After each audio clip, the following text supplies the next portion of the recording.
चश्मा सही कर लो, एक नीचे लटक रहा है एक ऊपर। क्या चीज़? चश्मा? चश्मा वीडियो में भी तेजस्विनो टेढ़ा है।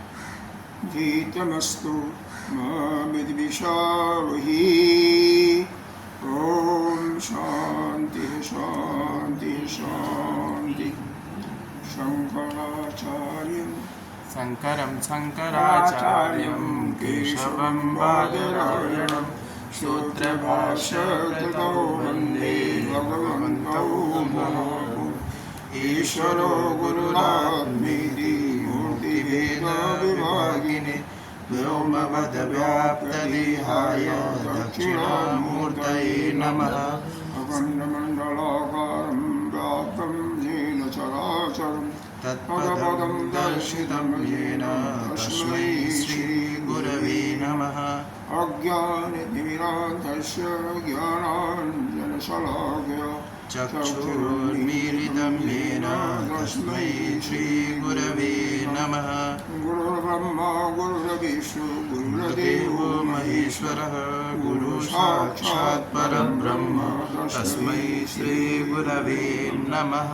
त्वमेव माता च पिता त्वमेव बन्धो च सखा त्वमेव विद्या द्रविणं त्वमेव सर्वं मम देवदेव।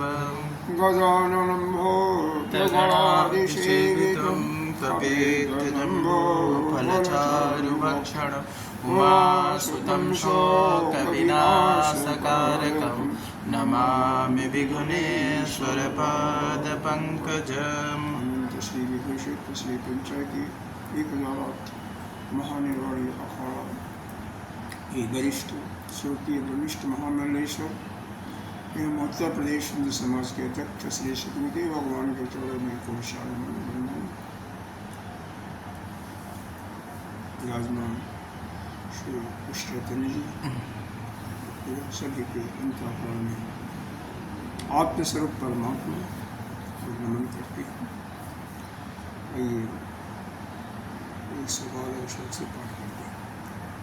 100 अहिंसा वाङ्मन कायैः अहिंसा वाङ्मनः काय प्राणिमात्रा प्रपीडनम्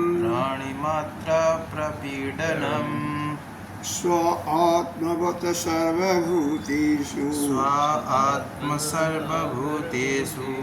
कायेन मनसा गिरा अनुकम्पादया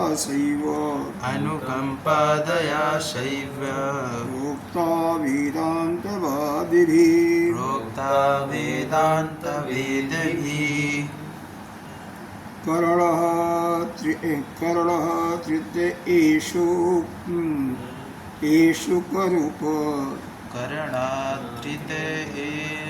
करूपता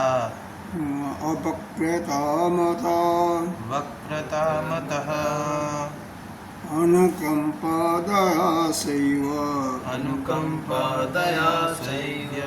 प्रोक्ता वेदान्तवेदिभिः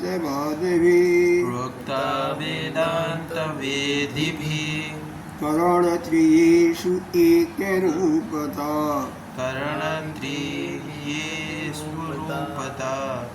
वक्रतामता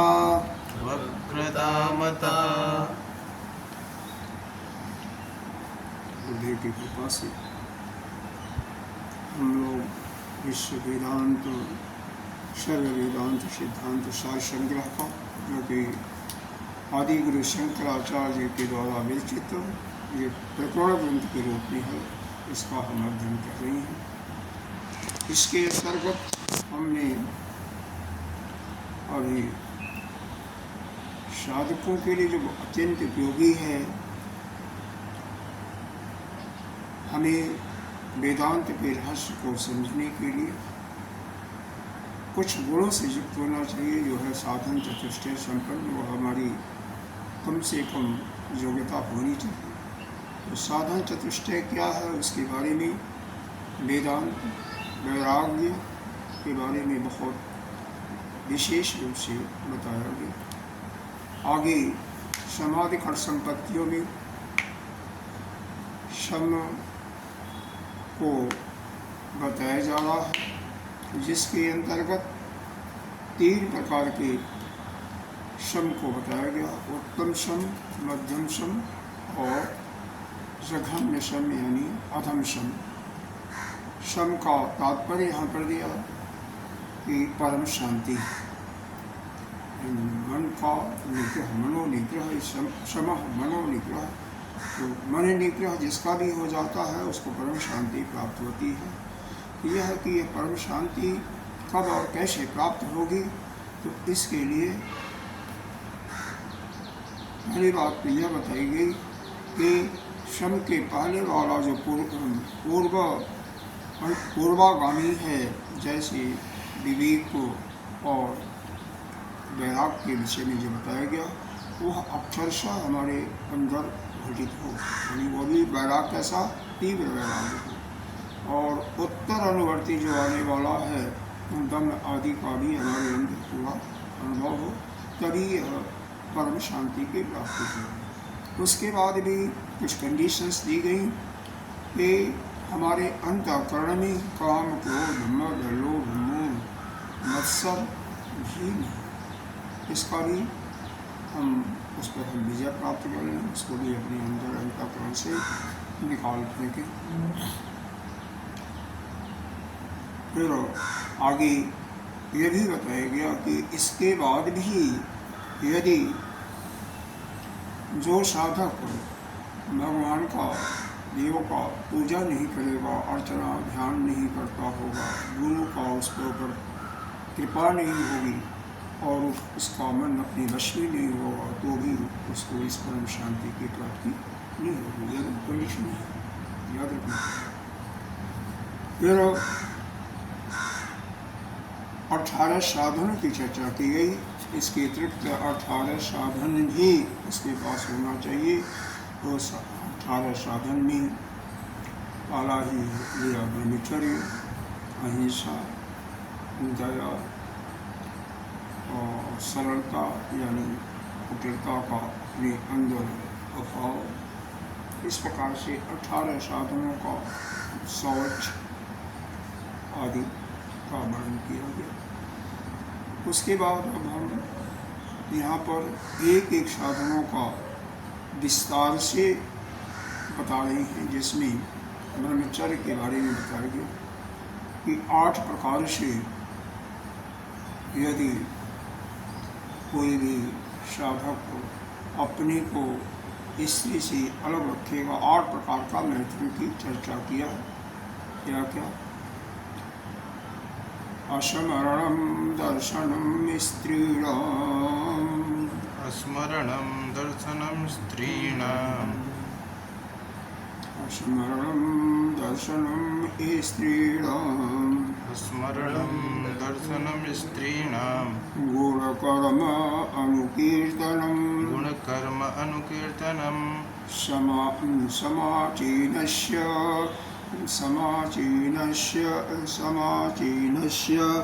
धीतासु, समाचीनस्त्वधीतासु, प्रीतिसम्भाषणं मिथः, धीतस्तु प्रीतिसम्भाषणं मिथा, सहभागस्य संसर्गो, सहभागस्य संसर्गो, अष्टधा मैथुनं विदुः, अष्टधा मैथुनं विदुः, एतद्विलक्षणं ब्रह्मचर्यम्, एतद्विलक्षणं ब्रह्मचर्यं, चित्तप्रसादकम्, चित्तप्रसादकम्। 8 प्रकार का यह मैथुन की चर्चा पीछे किया था। कौन कौन? हमें अपने प्रिय या प्रियतम या प्रियतमा का स्मरण, दर्शन, उसके गुण कर्म का बारंबार वर्णन करना, संकीर्तन करना, उसके प्रति जो शुभवत बुद्धि होती है, अच्छाई है, उसको भी अपने अंदर से निकालना, मतलब उसकी सुंदरता का भी वर्णन नहीं करना, उससे लगाव चिपकाव भी नहीं रखना, उससे सुंदर दोनों को संग में भाषण भी नहीं करना, न तो साथ में रहना, दूसरा बताया साथ में रहना सह भागस्य, और फिर संसर्ग अंतिम जो है वह वह आपस में दोनों मिलकर के जो मैथुन क्रिया करते हैं। इस प्रकार से मैथुन के 8 भाग बताए गए। 8 प्रकार से इसमें से कोई भी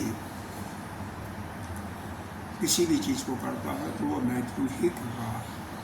और यह 8 से जो विलक्षण होगा, जो अलग होगा, विपरीत होगा, उसी को ब्रह्मचर्य का विषय 8 नहीं करना चाहिए। न तो स्मरण दर्शन, ये स्त्री के लिए विशेष करके लिया है, लेकिन ये दोनों के लिए वही वर्षा लगेगा। स्त्री का स्मरण दर्शन और साथ ही उसके गुण कर्मों का अनुकीर्तन, उसको याद करना, फिर उसको सुंदरता समीचीन भी का उसके स्वरूप का भी याद नहीं करना, पूरी सुंदर इत्यादि है। उससे प्रेम करते हुए चिपकना यानी आसक्ति लगाना वो भी गलत है। मधुर भाषण करना, एक साथ निवास करना और अंतिम क्रिया जो होती है संसर्ग, यह 8 प्रकार के लक्षण हैं। अब यहाँ पर बता रहे हैं दया क्या है।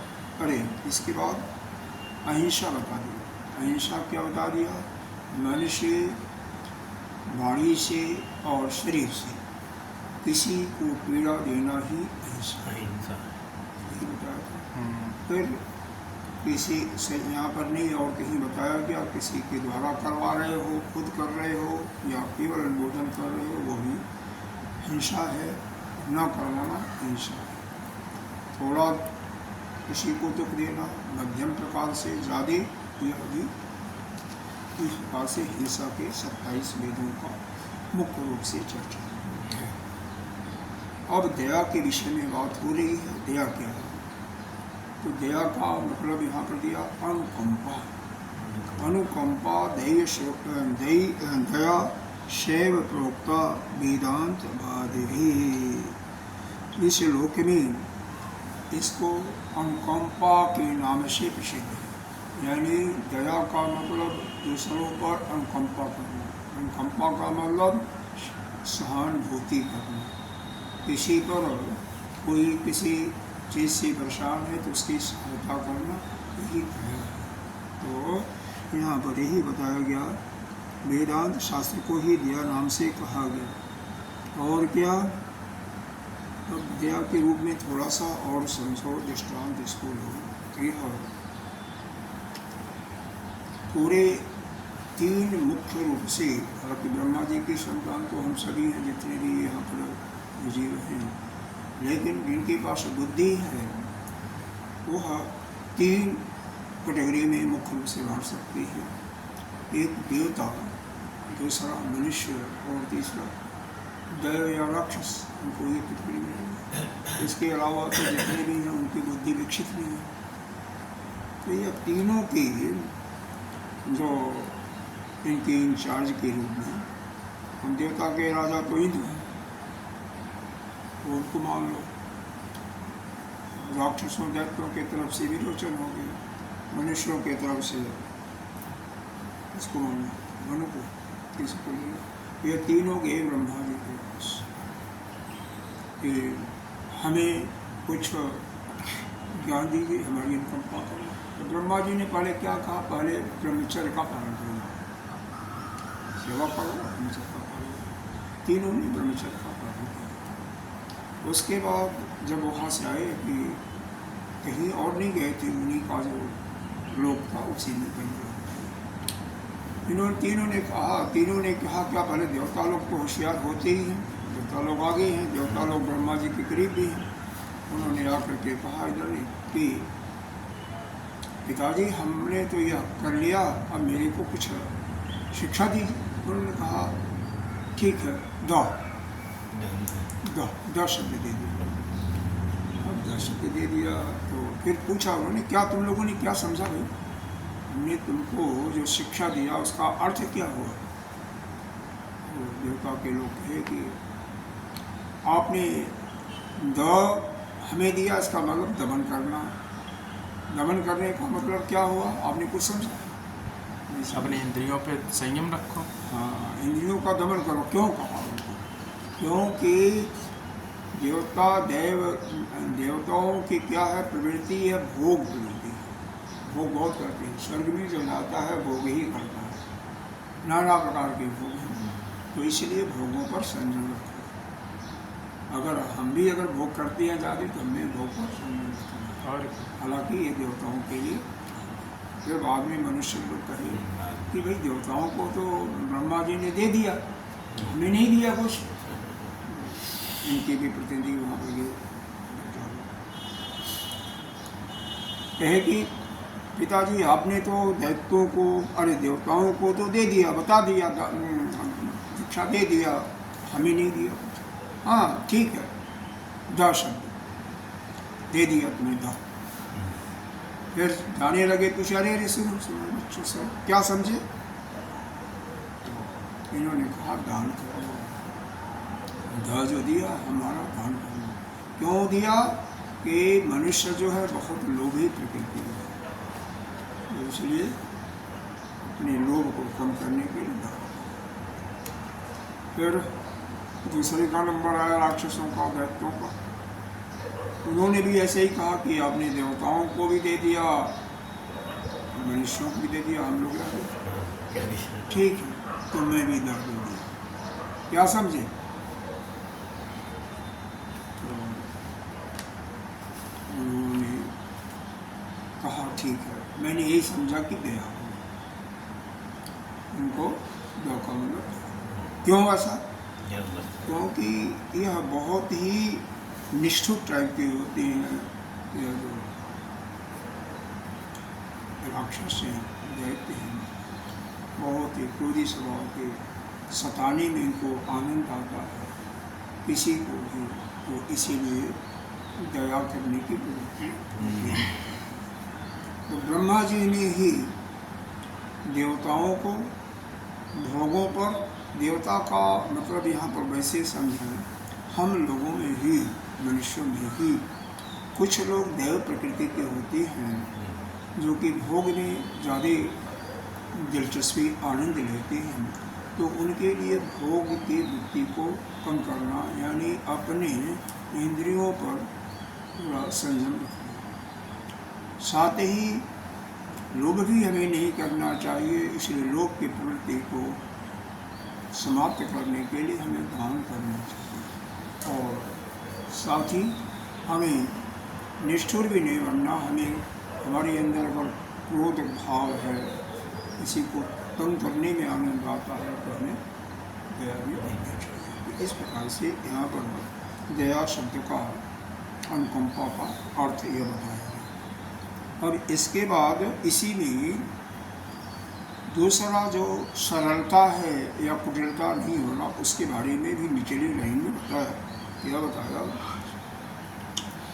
कि करण त्रिएषु एक रूपता वक्रता मता।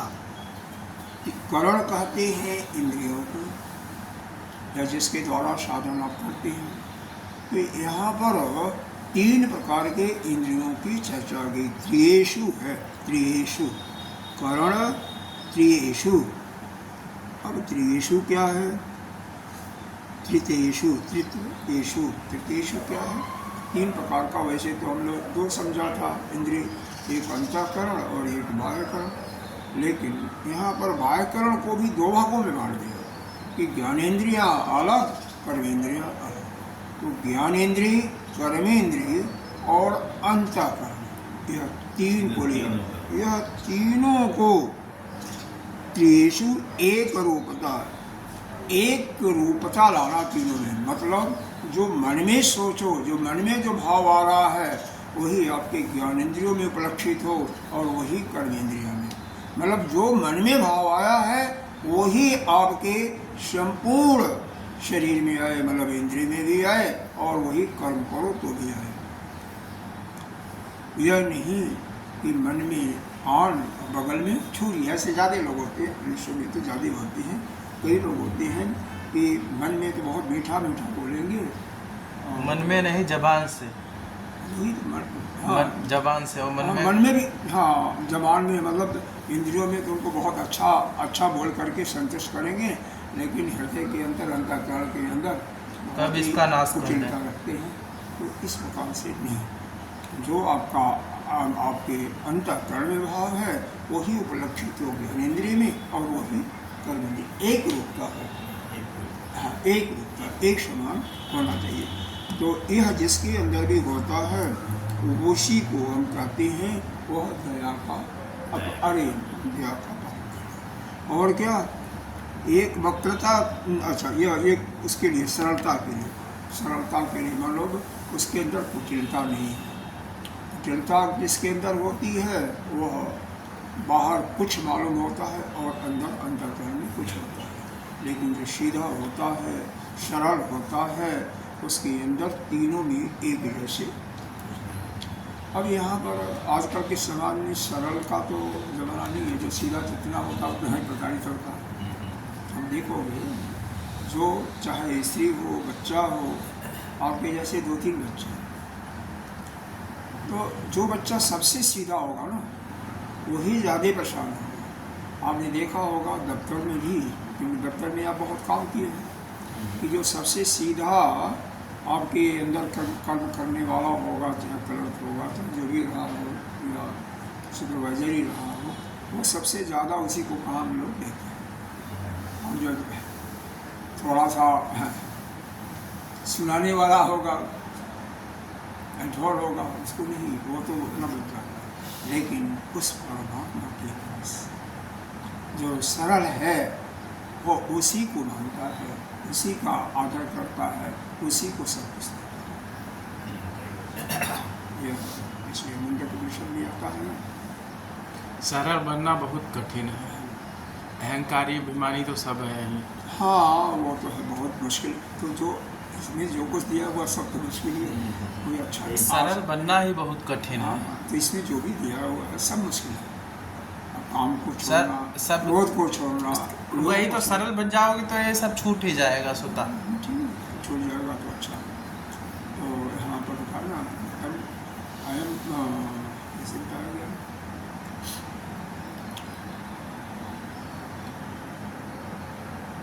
न अयम महात्मा प्रवचेन लभ्यो न मेधया न बहुना श्रुतेन एवमैष आत्मा गृणेत कीन लभ्य। मतलब इसको जो वर्ण कर लेता है उसी को, इस आत्मा को जो वर्ण कर लेता है, मतलब उस परमात्मा से जो रिश्ता बना लेता है उसको मान लेता है। तो ये रिश्ता कौन बनाता है? जो सरल होगा, जिसके अंदर कुटिलता होगा, वो किसी से उसको तो अपनी बुद्धि लगाता रहेगा इधर से। वो व्यवहार में भी जो उसका रिश्ता होता है ना, व्यवहार में लोक में भी जिसके साथ भी रिश्ता होगा उसको चाहेगा कि इससे हम क्या प्राप्त कर लें, उसी के कारण से। तो लेकिन उस परमात्मा से जो अपना उसको बना लेगा, महात्मा बेड़े तो 3 लम्ब उसी को प्राप्त करता है। तो सरल को ही वो परमात्मा भी मिलता है, क्योंकि सरल आदमी ही परमात्मा को अपना परमात्मा से अपनत्व का भाव कर पाता है। इसके बाद आगे बता रहे हैं यहाँ पर वैराग्य के बारे में। क्या है? ब्रह्मादि अस्तावर अंतेषु वैराग्यम विशेषणु यथैव काकविष्टायां वैराग्यं तद्धि निर्मलम् ब्रह्मादि अस्थावरान्तेषु वैराग्यं विशेषणु यथैव काकविष्टायां वैराग्यं तद्धि निर्मलम्। देखो क्या बता रहे हैं इसके बाद वैराग्य। पहले इन्होंने बताया और प्रकार से मैथुन को किया। फिर अहिंसा बताया, फिर दया भी बता दिया। दया के बाद में सरलता भी बता दिया, वक्रता यानी कुटिलता नहीं। अब क्या बता रहे हैं? वैराग। वैराग के विषय में क्या है? इन्होंने दृष्टांत के रूप में दिया कौवे का विष्ठा। कौवे का क्यों दिया? कि जितने भी और विष्ठा होते हैं ना, कौवा सबसे दुष्ट पक्षी में आता है। उसका विष्ठा किसी काम नहीं आता, बाकी का विष्ठा काम में भी आ जाता है। जैसे गाय का, भैंस का, बैल का तो उपला बनता है, काम आता है। मनुष्यों का भी एक जीव होता है जिसको कहते हैं सूअर या बारह, तो वो सूअर उसको भोजन कर लेती है। कईयों का विष्ठा नहीं कुछ आता, जैसे भेड़ बकरियों का वो खाद के रूप में आ जाता है, लेकिन कौवे का विष्ठा किसी रूप में नहीं है, सेवक गंदगी। ये वो लोग उस गंदगी को छुड़ाने में भी आपको परेशान है। तो उसी प्रकार से, क्योंकि कौवे के विष्ठा को सभी लोग निगलेक्ट करते हैं, कोई पसंद नहीं करता है, कोई भी जीव नहीं पसंद करता है। तो इसीलिए बताया कि ब्रह्मा से लेकर के छोटे पक्षी तक, छोटे जीव तक, ब्रह्मादि अस्थावर अंतेषु, जितने भी अस्थावर मतलब वृक्ष इत्यादि लोग, वैराग्यम विशेषणु, जितने भी हैं उन सभी से, चाहे वृक्ष हो, अस्थावर ले लिया ना, तो अस्थावर कौन होते हैं? जो खड़े होते हैं, स्थिर होते हैं।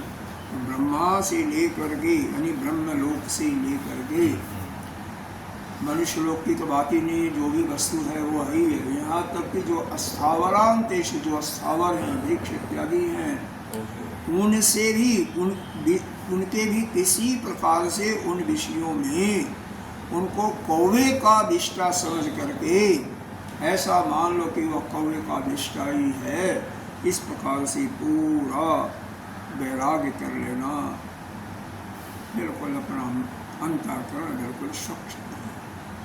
मतलब जितने भी प्रकार के भोग्य पदार्थ हैं, क्योंकि वृक्ष से भी तो होता है, जो अस्थावर है उनका आम होता है, कटहल होता है, जामुन है, कूलर है, सब खाने में अच्छे होते हैं, स्वादिष्ट होते हैं। तो वहाँ से ले करके स्वर्ग तक, ब्रह्मलोक तक, जितनी भी भोग सामग्री आपको मालूम पड़ती है, हर एक एक विष्णु ने उसको विष्ठा, कौवे के विष्ठा तुल्य ही बेकार गंदा समझ करके ही अपने मन को उनसे अलग करके वो अपने अंतःकरण को सुंदर दिया, उसी को हम वैराग्य कहते हैं। तो ऐसा वैतिष्य वैराग्य है। अब यहाँ पर तो सबसे पहले शुरू होती है जो हमने अपने शरीर से अनुभव किया, उड़ते ही जैसे व्यक्ति को जगता है उसको पानी चाहिए, कई लोगों को बैठती चाहिए, और नहीं तो स्नान पूजा के बाद तो चाय चाहिए। और ऐसा ले करके दिन भर खाते खाते शाम को सोने के पहले भी दूध चाहिए, दवा चाहिए, रखा हुआ। और फिर मरे जा रहे हैं शरीर के लिए। पहनने में भी एक जोड़ी दो जोड़ी से नहीं, कम से कम 20-25 जोड़ी तो होना चाहिए। अरे गुरुदेव ने किसी ऐसे बात किया था, किसी ऐसी चर्चा चल रही थी, तो किसी ने बताया 50 जोड़ी कि जब दफ्तर में ड्यूटी करते थे कितने जोड़ी देते थे, कह रहे थे 50 जोड़ी। हाँ, क्या करेंगे भाई 5-7 जोड़ियाँ तो बहुत से लोग जो आपके पास भी हाँ 25-30 का जोड़ी कपड़े तो होंगे। हाँ कपड़े तो होंगे, कपड़े तो होंगे, अब इतना नहीं कपड़े हैं। हाँ। विजय के जो छोड़े हुए कपड़े हम पहनते हैं। हाँ तो पहनते है नहीं। तो सही है तो हाँ, और क्या। हाँ, और यहाँ तक कि बताया अपने ड्रेस के बारे हम में, लोगों के पास भी हो जाते हैं हाँ, 5-6 अच्छी जोड़ी। बात है, ऐसा ही अपने नहीं। ड्रेस के बारे में बताया कि कम से कम तो सैकड़ों तो है ही है, लेकिन अब धीरे धीरे तुम्हारे पास तो इतने कपड़े रहते हैं, तुम रोज कुर्ता अलग पहनते हो, लुंगी अलग पहनते हो। अरे कुल 5-6 है, वो उसी में से एक मान लेते हैं, जो आ गया पहन लिया। ये तो दोनों एक ही है, एक नहीं है। आप एक लोगों नहीं। का आप नहीं, लोगों का एक ही बहुत दिक्कत बढ़िया है। है। अगर आप एक भी रखेंगे ना तो लोग सोचेंगे 50। किशन अच्छा, किशन ये तो एक ही लगता है। एक नहीं लग रहा है, वो तुम रोज उल्टा सीधा पहन लेते हो। कोई बात नहीं, पहले तो लिया शरीर ढकना चाहिए। देखो, पूजा करने के पहले, भगवान के पहले हम दूसरों को शिक्षा देते हैं कि शरीर उसी प्रकार से आप तैयार हुई जैसे आपका कोई गेस्ट आ रहा है, जैसे कहीं जा रहे हैं, इसलिए धारण कर लेते सही, हैं। सही। पूजा से भी शरीर का मतलब है शरीर ढकना। ठीक है, वो आपकी बात सही है कि मैचिंग भी करना चाहिए, लेकिन ठीक है, जो मिल गया मिल गया। और खैर, हम कोशिश लोगों कर- को एक भी धोखे पहने तो कोई पता ही नहीं चलेगा कि एक है कि कोशिश- दो है। कोशिश करते हैं हम तो एक बार हमारे पास एक जोड़ी ही कपड़ा था और हम उसको धो धो के कम से कम 15 दिन पहने थे। हाँ, वो चलता है, 2 जोड़ी तो वो। ठीक लेकिन कम से कम 3 जोड़ी तो होनी चाहिए। 3 जोड़ी क्यों? 2 तो कभी भी स्नान करेंगे तो उसके लिए चाहिए, और एक कहीं आने जाने के लिए 3 जोड़ी तो होना चाहिए, या 2 में मिला हो। 3 2 भी चल जाता, लेकिन 3 चलो ठीक। 3 ठीक, 3 ठीक। स्कूल में जब पढ़ते थे तो एक ही धोते इसी प्रकार से मतलब हर थे। एक 8 दिन चीज़- तक नहीं धोते थे। हाँ? हम जब स्कूल में पढ़ते थे तो एक ही जोड़ी था और 8 दिन तक पहनते थे। संडे को और धोते थे। थे। संडे को धोते थे। अभी भी कुछ लोगों के पास ऐसा देखा गया है कि कपड़े बहुत आयत में नहीं होते, एक या 2 ही होते हैं, क्योंकि वो अफोर्ड करने के योग्य नहीं। हम हरिद्वार में थे तो हमारे पास काफ़ी जोड़ी कपड़े थे, बहुत। लेकिन अब यहाँ आए तो नहीं है ज़्यादा। नहीं कोई चीज़। तो चलिए। अफोर्ड कर सकते थे, अब हम लोग अफोर्ड नहीं कर सकते हैं। माताओं का ये है कि कोई भी फंक्शन पड़ेगा तो नए कपड़े जाएंगे। तो यही सीधे कहेंगे हमारे पास तो कोई कपड़ा नहीं, मैं क्या पहनूं। हम लोगों के में ये भी एक चीज़ अच्छी है कि हम लोग कहीं भी जाएं यही कपड़ा पहन के जा सकते हैं। हम लोगों के लिए कोई नया पुराना नहीं है, तो जो आश्रम में पहनते हैं वही बाहर। क्या कपड़ा पहनूं? तो हर ये कोई फंक्शन साल में 5-7 फंक्शन तो कर ही जाते होंगे, तो 5-7 साल में उनको आती है। तो इसलिए 4 साल में ले लो, फटती तो है नहीं, क्योंकि पहनना उनको साल के 1 बार 2 बार 4 बार है, तो वो तो चलती रहती हैं, वो इकट्ठा होती रहती हैं। 2 जो नॉर्मल होते हैं या 3 उसको वो पहनती हैं हमेशा, और बाकी सब आपको तो बाहर जाते होंगे तो नया ढूंढना पड़ता होगा, कोई ठीक हो तो पहने। हम अभी अब नहीं, पहले और क्या है, और कहाँ से वैराग्य करना है। पहला हो गया अपने शरीर का मतलब हो गया रसेंद्रिय का, और रसेंद्रिय के बाद यहाँ पर शरीर को क्या चाहिए, कपड़े के लिए होगा। फिर और भी है ना, तन की बात के बाद जो है हमें एक एक इंद्रियों से, जैसे हमारी यह श्रोत इंद्रिय है, श्रोत इंद्रिय से हमें क्या सुनना चाहिए, केवल ज्ञान की बातें, ब्रह्म की बातें, उसके अतिरिक्त संसार की बातें जितने भी हैं उससे अपने को अलग करना चाहिए। तभी तो बैराग का हुआ। कहाँ हुआ? जब सब सुनते रहोगे बैराग कहाँ हुआ? एक संत कहते हैं, समय के लिए भी नहीं। हाँ बता रहा हूँ। एक संत कहते हैं ऐसा है कि हमें कानों में कपास होता है ना, रुई, तो उसको डाल लेना चाहिए, जैसे जिस आवाज़ को, शब्द को सुनने की इच्छा ना हो तो हम न सुने।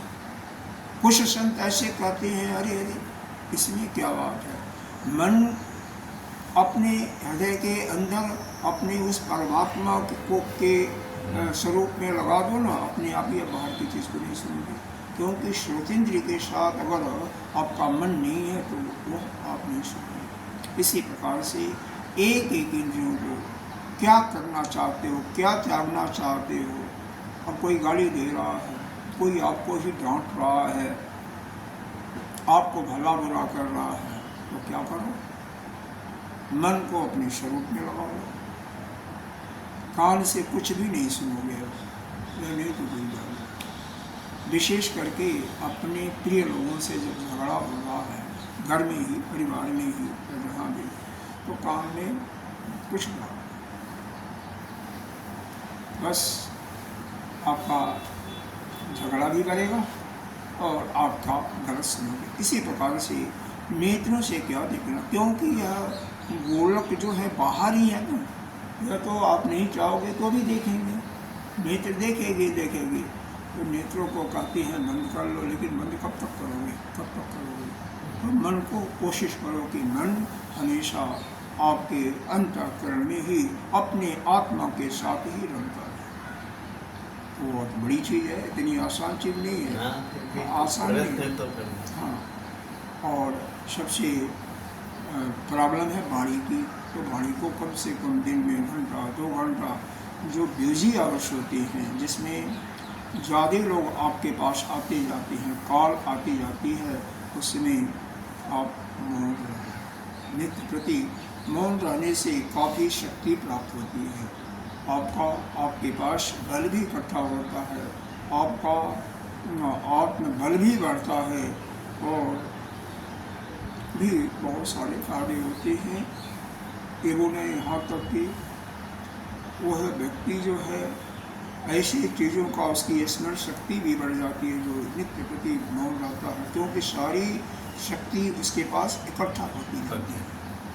तो इस प्रकार से एक एक इंद्रियों के दोषों को देखते हुए विचार करो उन पर, और विचार करके सबको भाग दो, सबसे निर्मूल वैराग कर दो। इसी प्रकार से पीछे बताया गया, किसी स्त्री पुरुष से अगर करना है तो उसके अंदर जो भरा हुआ मल है, मूत्र है, वीर्य है, कफ है, पसीना है, गंदगी नासिका से, कान से, नेत्र से जो गंदगी है, उस शरीर के अंदर में जो रक्त भरा हुआ है, रस भरा हुआ है, मांस है, मज्जा है, मेदा है, हड्डी है, उनका विचार करते हुए उनसे पूरा वैराग करो।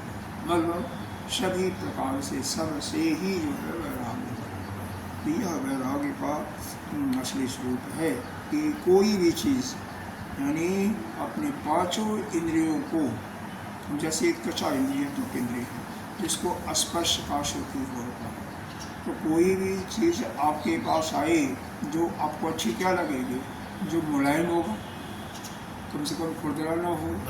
हाँ, आपका या जैसे गर्मी है तो गर्मी में कोई शीतल है या शीतल हवा चल रही तो आपको अच्छा लगेगा। गर्मी है तो गर्मी में कैसा लगेगा, अगर ठंडी है तो ठंडी में थोड़ी गर्म हवा लगेगी, गर्म वस्तु लगेगी। तो इसके लिए अपने त्वचा को भी ऐसा कर लो कि किसी की जरूरत ही ना स्पर्श करना। कैसे करो, कैसे करो, यही मन को अलग करो, और कोई तरीका नहीं है। बाकी जो अनुभव या कुछ कर ही नहीं पाएगा।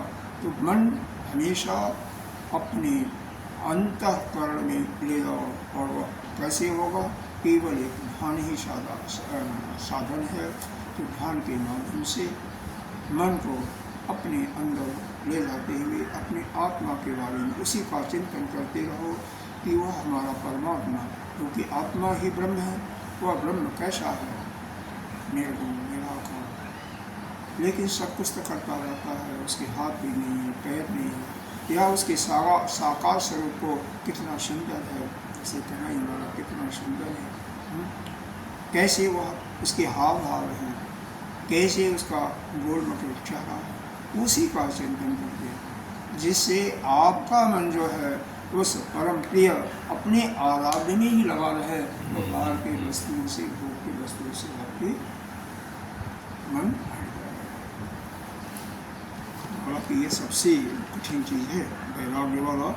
यहाँ पर तो हर एक से, हर एक छोटी से छोटी चीज़ को, अब जैसे ज़्यादा एक और आता है कि हम इतना पुण्य करें, सबके अंदर आता है, और इसीलिए लोग तीर्थ यात्रा, यज्ञ, स्नान इसलिए भी करते हैं कि जिससे हमारा पुण्य इकट्ठा हो, और वह पुण्य इकट्ठा ज़्यादा हो जाएगा तो क्या होगा, हम मरने के बाद जाकर के स्वर्ग में भोग करेंगे।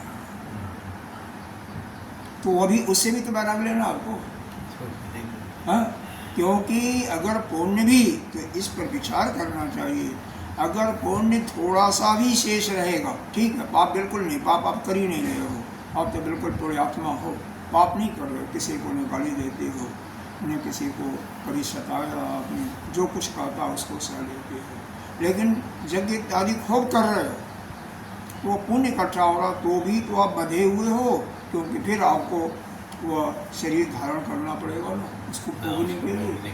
ठीक है, आप देवता बन जाओगे, लेकिन बंधे हुए तो रहोगे, तो इसीलिए वो भी मत करो ना, उससे भी वैराग्य करो ना, वो भी नहीं करना है आपको। तो कोई ऐसा नहीं करना हो जैसे न तो पाप का संचय हो न पुण्य का संचय, तो कैसे हो सकता है? हाँ, बताया किसी संत ने, भाई गीता जी में तो कहा हुआ है, यज्ञ दान तपः कर्म न ताजेत कार्येव ततः, यज्ञो दान तपश्चैव पावनानि मनीषिणाम्। गीता जी में तो ऐसा बताया गया है कि यज्ञ दान और यह तप तो करते रहना चाहिए। पावनानि मनीषिणाम्, विद्वान लोग यह कहते हैं कि यह अंतःकरण को पवित्र करता है। तो इसका उत्तर यह बताया जा रहा है कि ठीक है, करना तो चाहिए। और फिर और भी उदाहरण दिया जाता है, दृष्टांत देते हैं कि भगवान कृष्ण भी, जो कि उनको कुछ करने के योग्य नहीं है, लेकिन अर्जुन का सारथी बने थे। और क्या, युद्ध में जब प्रतिज्ञा भी किया था कि मैं शस्त्र नहीं उठाऊंगा, फिर भी भीष्म पितामह को मारने के लिए शस्त्र भी उठा लेते हैं। क्योंकि जब अर्जुन को ऐसा उन्होंने बाणों की वर्षा करना अर्जुन के ऊपर उन्होंने शुरू कर दिया, तो भगवान सोचे कि अब तो मामला गड़बड़ हो रहा है, तो रथ का पहिया उठा करके दौड़े। तो मतलब ऐसा है तो क्यों ऐसा, हाँ क्यों किया जाए, ऐसा क्यों किया? ये देखो ऐसा है, आप जो कर्म करो ना, उसमें अपने विचार को, अपना जो भाव है कि हमें इससे कोई फल मिलेगा, हमें पुण्य मिलेगा, हमें इससे ऐश्वर्य होगा, लोग हमारे गुणों को कहें, उसको निकाल लो ना। निस्वार्थ भाव से, निष्काम भाव से करो, यज्ञ करो, रोज करो, खूब करो, खूब दान करो, लेकिन मन में ऐसा भाव होना चाहिए कि इसके फलस्वरूप हमें कुछ चाहिए नहीं, कुछ चाहिए। अगर कोई काम किया, चाहे यज्ञ है, चाहे दान है, चाहे तपस्या ही कर रही हैं, और मन में एक छोटी सी भावना भी बनी हुई है, जैसे मंदिर गए, आप कुछ नहीं चाहते हो, लेकिन यह बनाया ही है कि निकल जाता है कि जो भी जिससे भी प्रेम करते हो उसका कल्याण, ऐसा निकल जाता। तो एक कामना तो हो गई ना, तो कोई भी कामना नहीं, कोई भी कामना नहीं, मतलब कामना रहित अपने को बना लेना है, कुछ नहीं चाहिए, केवल केवल सिर्फ किस लिए, बस हमारी ड्यूटी है, हमारा कर्तव्य है, जैसे आने वाली पीढ़ी भी उसी रास्ते पर चले, हाँ वो भी वैसा नहीं, वो भी वही करे, और वैसे हमें चाहिए नहीं कुछ। तो फिर आपका अंतःकरण का जो जन्म जन्मांतर का मल है, पुण्य पाप है, वह सब क्षीण हो जाता है, नष्ट हो जाता है, फिर आपको दोबारा जन्म नहीं लेना होगा। क्योंकि जब अंतःकरण शुद्ध हो जाएगा तो परमात्मा स्वतः किसी संत वो आपके पास भेजेगा, या आपका किसी संत से परिचय करा देगा, और उसको पा करके ज्ञान आपके अंदर अवधारण हो जाएगा, और शिक्षा देगा ज्ञान, और उस ज्ञान को धारण करके इस शोक मोक्ष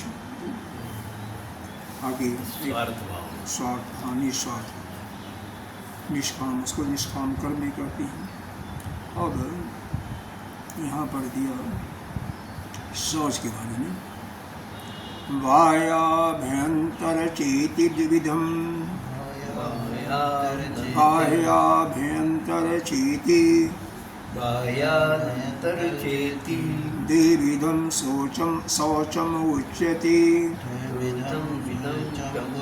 उच्यते निर्जलाभ्यां कृतं शौचं जलाभ्यां कृतं शौचं बाह्यं शारीरिकम् अस्मृतं बाह्यं शारीरकं स्मृतं बाह्याभ्यन्तरचेति बाह्याभ्यन्तरचेति द्विविधं शौचमुच्यते वेदं शौचम् उच्यते निर्जलाभ्यां कृतं शौचं निर्जलाभ्यां कृतं शौचं बाह्यं शारीरिकम् अस्मृतं। बाह्यं शारीरिकं स्मृतं यहाँ पर निर्जलाभ्याम का होता है दो चीज़ें, बाह्य। मिट्टी और पानी। मिट्टी और तो यहाँ पर क्या बताया, बाह्याभ्यंतर स्थिति द्विविधम शौचम उच्यते, मतलब बाह्य और अभ्यंतर संधि विकसित करोगे तो बाह्यम और अभ्यंतर च इति द्विविधम, तो दो प्रकार से शौच होता है। पवित्रता जो है दो प्रकार से होती है, एक तो बाह्य शरीर का, ये जो बाह्य शरीर दिखाई दे रहा है 6 फुटा 7 फुटा, तो इसका पवित्रता, और दूसरा जो है अभ्यंतर आपके अंतःकरण की शुद्धता, ठीक है ना। तो ऐसा नहीं, कुछ लोग कहते हैं कि अंदर तो हम बिल्कुल ठीक ठाक हैं, तो बाहर कई ऐसे देखा होगा, हमने सुना तो है, देखा तो नहीं, देखा भी होगा साथ में कि बाहर से मैले कुचैले गंदगी में भरे पड़े होते हैं, अंदर ठीक है होंगे, तो कैसे माने कि अंदर कौन कैसा है, बाहर जो दिखता है वही दिखता हाँ तो वही तो कहा गया कि नहीं, यहाँ पर जो बताया गया अंदर से तो राग देश काम क्रोध मद लोभ मद मोह मत्सर इत्यादि होना ही नहीं चाहिए दिल मात्र भी, लेकिन अंदर से ही नहीं, बाहर से भी ठीक है। बाहर से भी चाहिए, मतलब अच्छी तरह रहना चाहिए। हाँ, कम से कम जो भी आपके साधारण कपड़े हैं फटे हैं जैसे हैं पुराने हैं कोई बात नहीं, लेकिन स्वच्छ तो हों। तो इसीलिए कहा क्या, निर्जलाभ्याम बाहर का शरीर का, उस समय देखो मिट्टी कहा गया तो उस समय मिट्टी की बातें थी, शुद्ध मिट्टी जो 3-4 फुट जमीन के नीचे से निकालते थे, तो मिट्टी और पानी जल, शुद्ध जल से, गंदा जल नहीं, शुद्ध जल से और मिट्टी से इसको साफ करो। अब मिट्टी का यहाँ पर उपलक्षण कर लो, मिट्टी को ही आप साबुन के रूप में ले लो, हाँ। मिट्टी को ही वो एक और मिट्टी आती है ना, कौन काली वाली अरे आती है, लोग लेडीज लोग हाँ, सर में लगा के सर में लगाती हैं, पानी क्या करती हैं। तो मतलब किसी भी आजकल मिट्टी का ज़माना, मिट्टी तो मिलेगी भी नहीं, साल में बॉम्बे जैसे जगह मिट्टी कहाँ मिलेगी आपको, हाँ। तो साबुन ही है, तो साबुन है या अन्य जो भी चीज़ें हैं, जो भी शरीर को साफ करने के लिए आता है, आजकल तो लिक्विड साफ आता है, सब कुछ आता है, कुछ समय में आ जाएगा, छिड़का दीजिए तो साफ हो जाएगा। तो और शुद्ध जल से, जल जरूरी है, जैसे कपड़े में चाहे सर्फ लगाया, साबुन लगाया या सोडा लगाया, कैसे भी लगाया ना, लेकिन बिना जल के शुद्ध जल से उसको कटारोगे नहीं तो साफ नहीं होगा। हाँ, उसी प्रकार से शरीर को बाहर से मिट्टी, मृतिका, शुद्ध मृतिका या उसका उपलक्षण ले लीजिए साबुन इत्यादि से, और साबुन लगा लीजिए और जल से धोइए, बस साफ शुद्ध जल ना हो तो नहीं साफ होगा ना, जल से उसको अच्छी तरह से शरीर को साफ करना है।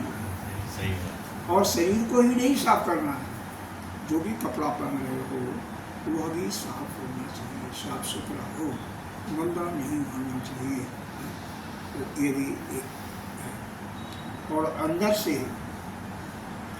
सबसे बड़ी आती है, सबसे बड़ा देश आता है राग और क्रोध, तो सभी के अंदर है, सबके अंदर तो 99.9% लोग किसी न किसी से है, किसी न किसी जो बड़े बड़े बड़े लोगों का जिनका जो सेवा करता है उनके प्रति भी राग आ जाता है।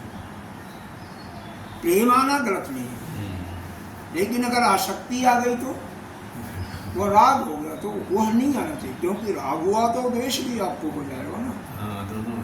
अगर किसी से जरा सा भी कि यह आपका अपना है ऐसा अगर चिपका होता है किसी भी कारण से, तो गारंटी है कि उससे द्वेष भी कभी हो जाएगा।